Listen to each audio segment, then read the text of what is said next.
그것으로 인하여 믿음의 모습이 제대로 서지 못하는 모습을 우리는 성경에서 종종 바라보고 있다. 사실 성경 인물들만 그러는 것이 아니라 우리가 그러고 있는 것 같습니다. 늘 하나님을 믿는다라고 우리는 고백하고 늘 하나님을 찬양한다라고 말하지만 우리의 신앙은 늘 뜨겁지 않습니다. 늘 한결같지가 않습니다. 조금만 어려움이 있더라도, 조금만 아픔이 있더라도 우리의 신앙은 끊임없이 요동하며 흔들립니다.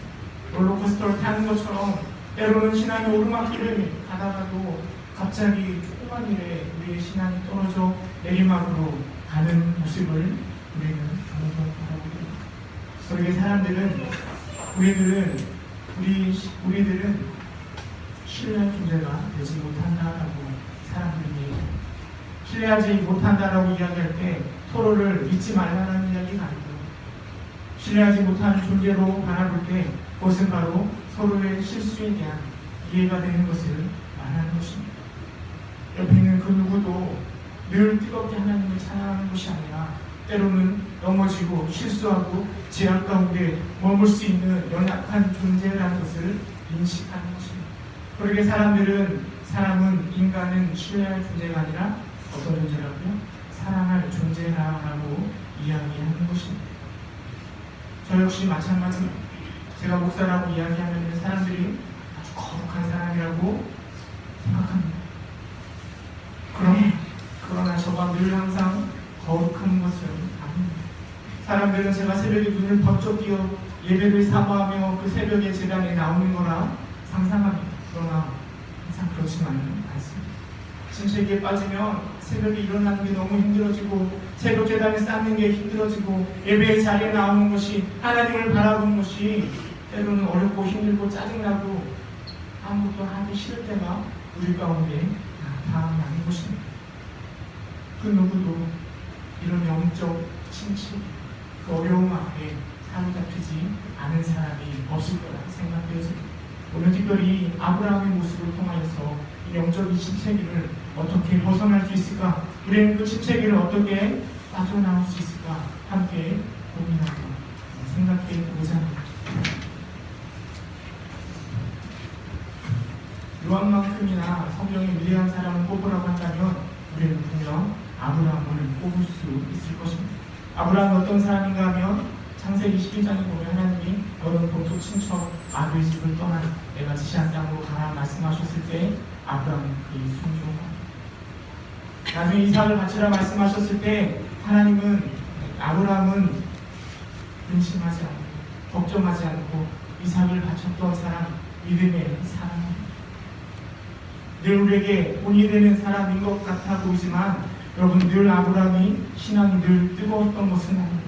물론 마지막에 이삭을 바칠 만큼 위대한 믿음의 사람이 되긴 하였지만 그 과정 가운데 하나님의 열심히 그를 만들어서 믿음의 사람으로 그 열정이 넘치는 하나님의 사람으로 만든 것입니다. 그런데 우리가 읽은 27장 모습을 보면 여러분 아브라함의 모습이 결코 그렇게 뜨겁지만은 않은 것 같습니다. 17장 1절을 보면 뭐라 이야기하는가 하면 아브라함이 몇 세라고요? 99세 때에 여호와께서 아브라함에게 나타나셨다라고 이야기하고 있습니다. 여러분 아브라함 이삭을 몇 세에 낳았죠? 100세 때에 낳았습니다. 아브라함이 갈대아 우르로 떠나서 가나안 땅으로 75세에 왔는데 지금 그의 나이가 99세입니다. 그럼 몇 년을 기다렸는가 하면 24년을 기다렸습니다. 이제 1년만 있으면 아브라함에게 누가 생기죠? 이삭이 생깁니다. 그런데 1년 후에 이삭이 생길 그 아브라함에게 하나님이 나타나셔서 뭐라고 말씀하시는가 하면 나는 전능한 하나님이라 너는 내 앞에서 행하여 완전하라고 말씀하고 계십니다. 그런데요, 왜 하나님은 이 아브라함에게 행하여 완전하라라고 말씀하셨던 걸까? 이제 1년 후가 되면 이삭이 나올 테니까 너의 신앙을 바르게 세워 잘 준비하여서 이삭을 낳을 것을 잘 준비하라라고 말씀하시는 것일까? 지금 아브라함의 신앙은 하나님만 바라보고 하나님만 섬기며 하나님을 소망하는 모습이 아닌 것 같습니다. 17장에 하나님은 아브라함에게 축복의 말씀들을 쭉 더하여 주십니다. 사라를 통하여서 이삭을 주실 것을 말씀하십니다. 그런데 아브라함의 반응이 무엇인가 하면 17장 18절에 보면 이렇게 이야기합니다. 이스마엘이나 하나님 앞에 살기를 원하나니. 이게 무슨 이야기입니까? 이스마엘이나 하나님 앞에서 살기를 원하나니. 하나님은 사라를 통하여서 이삭을 주시겠다고 축복의 말씀을 하시지만 아브라함은 그 하나님을 신뢰하지 못합니다. 하나님, 제 나이가 이제 99세고 내년이면 100세입니다. 사라의 나이가 90세입니다. 그런데 저에게 아들을 주시겠다고. 하나님, 딴 얘기하지 마시고 지금 13살 난 이 이스마엘이나 잘 살 수 있도록 지켜주세요. 이게 바로 아브라함의 반응이라는 것입니다. 이것이 바로 아브라함의 신앙의 험주소입니다. 전혀 하나님을 신뢰하지 않는 모습, 심각한 영적인 침체기에 빠져있는 것이 바로 아브라함의 모습입니다. 그렇다면 1절 말씀을 어떻게 생각해야 될까요? 하나님은 왜 아브라함에게 행하여 완전하라고 말씀하셨을까요? 우리 이것을 1년 후에 나올 이삭과 연결할 것이 아니라 바로 앞절 말씀 16장 16절과 연결시켜요. 16장 16절은 이렇게 이야기합니다. 하갈이 아브라함에게 이스마엘을 낳을 때 아브라함이 86세였더라라고 16절을 기록하고 있습니다. 그리고 13년 동안 13년이라는 세월이 흐른 이후에 하나님이 아브라함에게 나타나셔서 말씀하고 계시는 것입니다. 17장 1절은 13년 동안 아무런 이야기도 없이 침묵한 채 그냥 시간이 흘러버렸음을 우리에게 말해주고 있습니다. 성경 저자는 그 13년 기간 동안 아브라함에 대해서 쓸 말이 없었던 겁니다. 왜 쓸 말이 하나도 없었을까? 저는 그것이 바로 아브라함과 하나님의 관계를 잘 표현해주고 잘 보여주고 있다라고 생각합니다. 13년 동안 아브라함은 조금도 하나님에게 귀를 기울이지 않았습니다. 13년 동안 하나님은 아브라함에게 뭐라 말씀도 하지 않으셨던 것입니다. 아브라함이 그 갈대아 우를 통한 하나님 지시한 이 가나안에 75세 왔고 그리고 11년이 흐른 그때쯤에 아브라함은 속으로 생각했습니다. 도대체 왜 나에게 자식이 없고 도대체 왜 하나님은 나로 하여금 큰 민족을 이루게 하신다고 말씀하셨는데 왜 나에게는 자녀가 없을까? 물론 하나님이 나타나셔서 걱정하지 말아라 라고 말씀하셨지만 점점점 그는 조금씩 지쳐가고 있었던 것입니다. 11년이 흘면 벌써 86세가 된 것입니다. 86세가 되는 할아버지가 자녀를 낳을 것을 소망한다는 것은 결코 쉽지 않은 것입니다.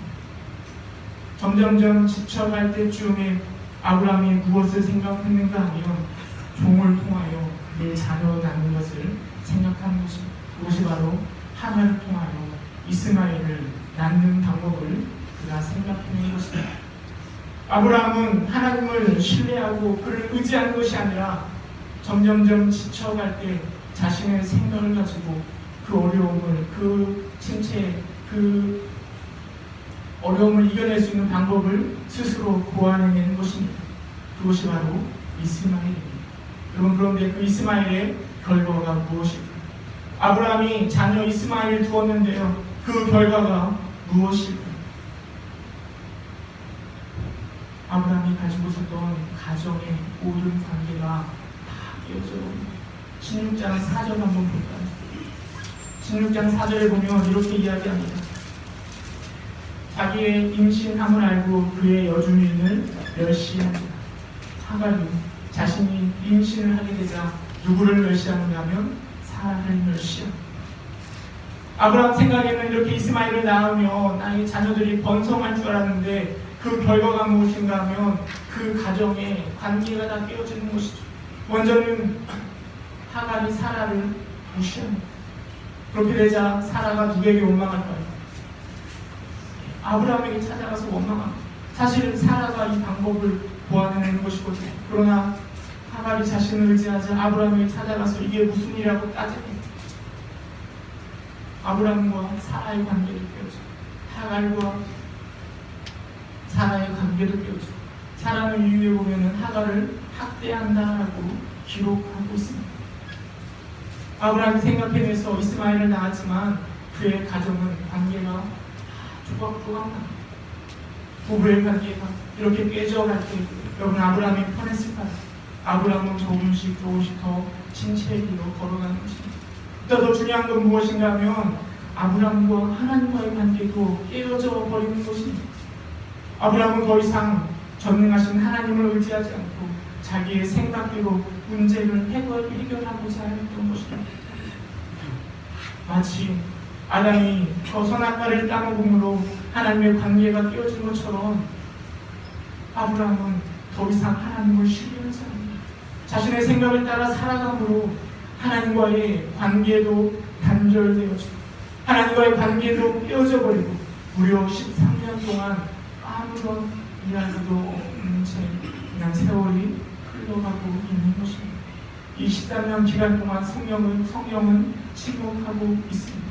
저는 이 13년의 기간이 바로 아브라함의 신체기이고 암흑기라는 생각되었습니다. 하나님은 더 이상 아브라함에게 나타나지 않으십니다. 어찌 보면 하나님은 로마서에서 기록된 것처럼 그냥 내버려 두시는 것 같습니다. 그리고 역시 아브라함 역시 하나님을 찾지 않습니다. 대신에 아브라함 누구를 바라보고 있을까요? 이스마엘만 바라보고 있는 것입니다. 조금씩 그 성장하는 이스마엘, 그래 이스마엘이 내 대를 이어서 우리 민족을 크게 할 것이라. 하나님도 바라보지 못하고 다른 것도 생각하지 못하고 그냥 이스마엘만 바라보며 모든 관계가 다 깨어져 버렸는데 가정은 파탄나고 하나님 보이지도 않고 그런 상황 가운데 있음에도 불구하고 여전히 아브라함은 누구만 바라보고 있는가 하면 자기 생각을 쫓아 이스마엘만 바라보고 있는 것입니다. 이스마엘에게 소망을 두고 있는 그 아브라함에게 하나님이 17장 6절에 그가 99세가 되던 때에 하나님이 아브라함에게 나타나셔서 이렇게 말씀하시는 것입니다. 나는 전능한 하나님이다. 너는 내 앞에서 행하여 완전하라. 여러분 하나님이 이 말씀을 하실 때 어떤 톤으로 말씀하셨을까요? 부드러운 사랑의 언어로 아브라함에게 너는 행하여 완전하라 이렇게 말씀하셨을까요? 신체에 빠져있는 아브라함에게 하나님은 그에게 강력하게 경고하는 음성으로 폭풍과 같은 책망의 목소리로 아브라함아 내가 왜 이렇게밖에 못 사느냐, 너의 믿음의 꼴이 이게 무엇이냐, 왜 이것밖에 안 되느냐, 너는 내 앞에서 행하여 완전하라. 다른 것 의지하지 말고 이스마엘이나 너의 생각을 의지하지 말고 오직 나만 의지하는 자가 되라 라고 하나님이 고통하게 말씀하시는 것입니다. 나는 전능한 하나님이라 너는 내 앞에서 행하여 완전하라. 신앙의 침체기에 있는 아브라함에게 하나님을 전혀 바라보지 못하고 그 이스마엘만 생각하고 있는 아브라함을 향하여 하나님이 찾아오셨고 그리고 하나님이 그에게 말씀하시는 것입니다. 그 하나님은 우리가 믿는 하나님과 동일하신 하나님이시라는 것입니다. 하나님은 먼저 그 침묵의 긴 시간을 깨고 아브라함에게 찾아오셨습니다. 그리고 그에게 대화하시는 것입니다. 그것이 바로 우리에게 소망이 되는 것입니다. 영적인 침체기에 빠져있는 우리에게 소망이 되는 건 다른 것이 아니라 아브라함에게 찾아오셨던 그 하나님이 우리에게도 동일하게 찾아오실 것이라는 것입니다. 그런데 아브라함을 찾아오신 하나님은 아브라함이 행하여 완전하라라고 말씀하신 이후에 어떻게 행하면 완전할까 이것을 말씀하시지 않습니다. 아브라함아 너는 이렇게 행해야 돼. 너는 이스마엘을 쫓아내고 사라와 어떻게 관계를 맺고 하갈을 어떻게 하고 그 얘기를 하시는 것이 아니라 그 이후에 기록된 말씀을 보면 하나님이 무엇을 말씀하시는가 하면 내가 누구인지 내가 너를 얼마만큼 사랑하시는지, 내가 이 언약을 어떻게 지킬 것인지 그것을 말씀하고 계시는 것입니다. 17장 2절에 가면 뒤에 하반절에 보면요, 너를 크게 번성하게 하리라. 4절에 가면 보라, 내 언약이 너와 함께 있으니 너는 여러 민족의 아버지가 될 것이다. 내가 너와 언약했으니까 너는 번성할 거야. 딸 이거 근심하지 마. 내가 너를 축복할 거야 라고 끊임없이 말씀하시는 것이죠. 또 뒤편에 보면 아브라함에게 새로운 이름을 주십니다. 아브라함에서 아브라함으로 이름을 바꾸어 주십니다. 결국에 아버지가 될 거라고 말씀하시는데, 여러분, 이름을 새롭게 한다는 것은 아브라함이 새롭게 새 출발하게끔 하나님이 이끄시는 것을 의미하는 것입니다. 새 시대에 새로운 마음을 가지고 새로운 인격과 새로운 변화를 가지고 새롭게 변화될 것을 하나님이 아브라함에게 기대하시고 이름을 아브라함으로 변화시켜 주시는 것입니다. 아브라함이 99세 때에 침체기에 빠져있는 그 아브라함에게 다시 찾아오시는, 그래서 말씀하시는, 축복하시는 하나님을 바라보면서 우리가 믿는, 우리가 섬기는 하나님이 어떤 분이신지를 알게 되는 것입니다. 아브라함을 찾아내신 하나님은 우리에게도 동일하게 찾아오실 것입니다. 우리가 만약에 영적인 침체기에 있다면 우리의 소망은 나에게 있는 것이 아니라, 다른 환경에 있는 것이 아니라 우리를 찾아오실 그 하나님에게 있다는 것을 우리는 다시금 바라보게 됩니다. 여러분, 아브라함을 찾아온 하나님을 바라보면서 우리가 믿는 하나님이 어떤 분이신지 다시금 생각해 볼 수 있습니다. 먼저는 하나님은 전능하신 하나님이시라고 말씀하고 있습니다. 17장 1절을 보면 나는 전능한 하나님이라. 우리가 믿는 하나님은 전능한 하나님이십니다. 여러분, 믿으십니까? 정말 그분이 전능하신 하나님이심을 믿으십니까? 천지를 창조하시고 홍해를 가르시고 죽은 자를 살리시며 우리를 죄악 가운데 구원하실 전능한 하나님이심을 믿으십니까? 여러분, 그 확신이 사라질 때 우리는 영적인 침체기에 빠지는 것입니다. 아브라함이 왜 침체기에 빠졌겠습니까? 나이가 점점점 들어가는데 자녀가 나타나지 않습니다. 하나님이 분명 주시겠다 말씀하셨지만 하나님이 믿었지가 못한 것이죠. 전능하신 하나님이라고 말씀하시지만 나에게 자녀를 과연 줄까? 하나님을 향한, 전능하신 하나님을 향한 신뢰가 깨지는 순간 그에게 침체기가 찾아오는 것이고, 하나님을 의지하는 것이 아니라 내 경험과 내 지식과 세상의 지식을 의지하여서 해결책을 찾아내다가 결국 더 깊은 수렁으로, 더 깊은 침체기에 빠져드는 것입니다. 우리도 마찬가지죠. 우리 안에 영적인 침체기가 언제 찾아오는가 하면 그 전능하신 하나님을 향한 신뢰가 사라집니다. 그 전능하신 하나님을 향한 의심이 생겨날 때 우리는 침체기에 빠져드는 것입니다. 이 문제는, 내가 가지고 있는 이 문제는 전능하신 하나님도 안 돼요. 하나님도 해결 수 없어요. 이런 생각이 드는 순간 우리는 깊은 영적인 침체기에 빠져들게 되고 하나님의 생각이 아니라 우리의 생각과 우리의 경험이 앞서게 되는 것입니다. 시편에서 하나님이 이렇게 말씀하십니다. 너희는 가만히 있어 내가 하나님 됨을 알지니라. 여러분, 전능하신 하나님이 먼저 움직이고 먼저 역사하도록, 내가 앞서는 것이 아니라 내 생각을 따라, 내가 믿는 것을 따라, 내 경험을 쫓아 움직이는 것이 아니라 가만히 있어서 하나님의 전능하심을 먼저 구하시는 여러분 되시기를 소망합니다. 지금 아브라함은 이삭을 바라보지 못하고 이스마엘이나 자기에게 소망하지만 나중에 22장을 바라보면 그 귀한 백세에 대한 이삭을 하나님께 바칩니다. 그럼 왜 바쳤을까요? 전능하신 하나님을 향한 확신 때문입니다. 지금 당장 이삭을 바쳐도 우리 전능하신 하나님은 이삭을 어떻게 해서든지 다시 구원하시고 우리의 자녀를 풍성케 해주실 거야 라는 확신 가운데 그 이삭을, 그 귀한 이삭을 드릴 수 있었던 것입니다. 못하는 것이, 불가능한 것이 없으신 하나님은 절대적으로 신뢰하는 여러분 되시기를 주님의 이름으로 축원합니다.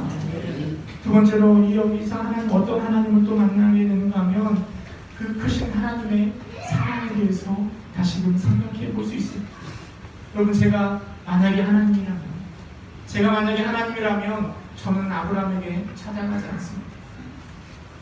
아니 꺾어져야 될 사람은 하나님이 아니라 아브라함 아니겠습니까?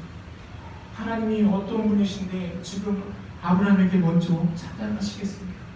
전능하신 하나님이 아브라함을 욥처럼 조금만 흔들어도 아브라함은 하나님 앞에 꺾여져서 살려달라 구걸할 수 있는 상황입니다. 그러나 하나님은 직접 먼저 아브라함에게 찾아오십니다. 행하여 완전하라라고 호통하시지만 그 뒤에 나오는 하나님의 모습은 오히려 더 축복하고 더 내가 너를 얼마나 사랑하는지를 말씀하시고 하나님을 이끄시는 이 아브라함을 이끄시는 사랑의 하나님의 모습을 발견하게 됩니다. 이름을 새롭게 변화시켜 주시고 할례라는 표징도 더해 주시며 너의 후손에 하나님이 될 것이라 라고 너의 후손에 하나님이 될 것이라 라고 말씀하십니다. 이렇게 사랑이 많으신 하나님이 바로 우리가 믿고 섬기는 하나님이십니다. 때론 우리가 하나님을 너무 두려워하지 않는 건 아닌가 생각해 보게 됩니다. 사실 우리가 지은 죄를 생각하면 당연히 하나님을 두려워하는 것이 마땅합니다. 정말 그러나 다행인 것은 우리 하나님은 공의로우신 하나님일 뿐만 아니라 사랑이 많으신 하나님이시라는 것입니다. 우리가 아무리 죄를 짓고 하나님을 떠나 있어도 하나님이 선택하신 그 백성은 하나님은 계속해서 끊임없이 사랑하십니다. 요한복음 3장 16절에 보면 하나님 우리를 얼마큼 사랑하시는가 하면 이처럼 사랑한다 하셨습니다. 독생자를 바칠 만큼 하나님은 우리를 사랑하십니다. 그 독생자를 통하여 하나님은 우리를 향한 그 사랑을 확정시켜 주셨습니다. 우리가 영적인 침체에 있다면 하나님이 보이지 않는다면 우리가 할 수 있는 건 그 돌아온 탕자가 저 외국에서 지역나무 열매를 먹던 그 돌아 둘째 아들이 아버지께로 돌아오는 것처럼 우리도 그냥 하나님께 돌아갈 때 다른 거 바라보지 않고 하나님께로 나아갈 때 우리는 그 침체에서 벗어날 수 있습니다. 우리 하나님은 매를 들고 혼내시는 분이 아니시라 그 아버지가 그 아들을 바라보며 기다렸던 것처럼 끊임없이 우리가 돌아오기를 간절히 소망하시는 분이 바로 우리 하나님이라는 것입니다. 그 하나님이 우리를 사랑하십니다.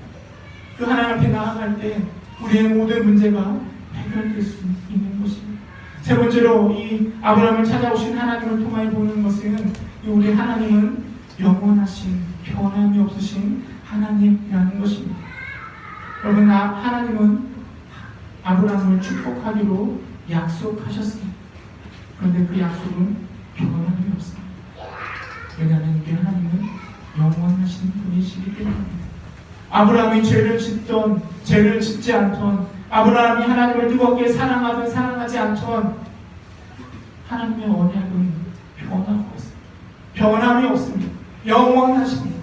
우리를 향한 하나님의 언약 역시 마찬가지입니다. 우리가 하나님을 뜨겁게 사랑한다고 또 우리가 때로는 죄악 가운데 있다고 거기에 상관없이 하나님은 변함없이 우리를 사랑하십니다. 상황에 따라 우리의 형편에 따라 우리의 환경에 따라 하나님의 언약이 변화되는 것이 아니라 우리를 끊임없이 아낌없이 사랑하시는 분이 우리가 믿는 하나님이시라는 것입니다. 오늘 좀 졸리는 것 같아서 제가 준비한 게 있습니다. 이게 뭔지 아십니까? 5만원짜리인데 여기 5만원짜리 받기를 원하시는 분 계십니까? 여러분들은 다 돈이 중요하지 않고 믿음으로 사시는 분이라 바라지 않는 것 같습니다. 바라시는 분 계시나요? 그런데 아마 모든 사람이 이 물질을 원할 겁니다. 그런데요, 제가 이거를 쪼그리고 발로 밟고 여기에 더러운 것이 묻는다 한들 여러분 이 5만원짜리를 싫어하는 사람이 있을까요? 동일합니다. 왜냐하면 이 가치는 변함이 없기 때문입니다. 하나님 우리를 바라볼 때도 마찬가지. 하나님 우리를 끊임없이 사랑하십니다. 우리가 빳빳한 종이로 펴져 있든 구부려지고 우리 안에 죄악 가운데 놓여 있든 하나님 우리를 변함없이 사랑하시고 영원히 사랑하십니다. 아브라함이 13년 동안 하나님을 찾지 않고 이스마엘을 바라보면서 이 사람이 이 아들이 나의 소망이라 생각한다는들 여전히 하나님은 아브라함을 사랑하시고 그에게 찾아가서 그를 위로해 주시고 그를 호통시키시며 바른 길로 이끄시는 분이 바로 하나님이십니다. 그럼 우리의 소망이 어디에 있겠습니까? 그 하나님에게 있는 것입니다. 우리가 아무리 잘난다 한들, 우리가 아무리 지식이 뛰어나고 우리가 아무리 믿음이 좋다 한들 우리는 끊임없이 흔들리는 배와 같습니다. 금방 꺼져가는 등불과 같습니다. 그러나 우리에게 소망이 있다면 그것은 바로 전능하신, 그러나 우리를 끊임없이 사랑하시고 우리를 끊임없이 애타게 기다리시는 그 하나님, 그 하나님에게 소망이 있는 것입니다. 그 하나님이 침체기에 빠져있는 아브라함에게 찾아오셔서 나는 전능한 하나님이라 너는 내 앞에서 행하여 완전하라라고 말씀하고 계십니다. 그리고 그 하나님이 오늘 우리에게 찾아오셔서 동일하게 말씀하십니다. 나는 전능한 하나님이라 너는 내 앞에서 행하여 완전하라. 내가 하나님을 열심히 섬겼던 아니면 하나님을 떠나 내 법도를 섬겼던 그것과는 상관없이 우리 하나님은 여전히 우리 앞에 오셔서 내 앞에서 행하여 완전하라 하고 말씀하고 계십니다.